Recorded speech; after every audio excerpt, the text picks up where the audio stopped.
ఈ మహానాడు వేదికగా ఒక ముఖ్యమైన విషయం ఆంధ్ర రాష్ట్ర ప్రజలకి నేను చెప్పదలుచుకున్నా.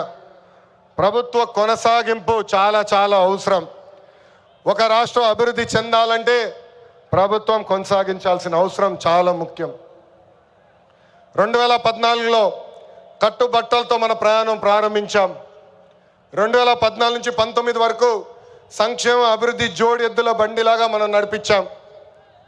2019లో విధ్వంస పాలన వచ్చింది, విధ్వంస ప్రభుత్వం వచ్చింది, ఒక సైకో ముఖ్యమంత్రి అయ్యాడు. దానివల్ల ఆంధ్ర రాష్ట్రం 30 సంవత్సరాలు వెనక్కిపోయింది.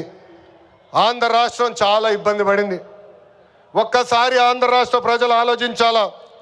గుజరాత్లో బీజేపీ వరుసగా 7 సార్లు గెలిచింది. ప్రభుత్వ కొనసాగింపు వల్ల ఈరోజు గుజరాత్లో అన్ని రంగాల్లో వాళ్ళు అగ్రస్థానంలో ఉన్నారు.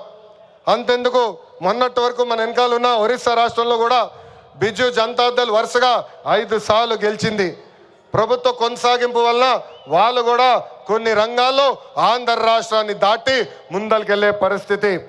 ఉమ్మడి రాష్ట్రంలో తెలుగుదేశం పార్టీ ఒకసారి వరుసగా గెలిచింది. మనందరం చూసాం ఆనాడు ఆంధ్ర రాష్ట్రం ఎలా అభివృద్ధి చెందిందో. అందుకే ప్రభుత్వ కొనసాగింపు చాలా చాలా ముఖ్యం. దీని గురించి రాష్ట్ర ప్రజలందరికీ తెలియజేయాల్సిన బాధ్యత ప్రతి పసుపు సైనికుడి పైన ఉందని ఈ సభాముఖంగా కోరుకుంటున్నా.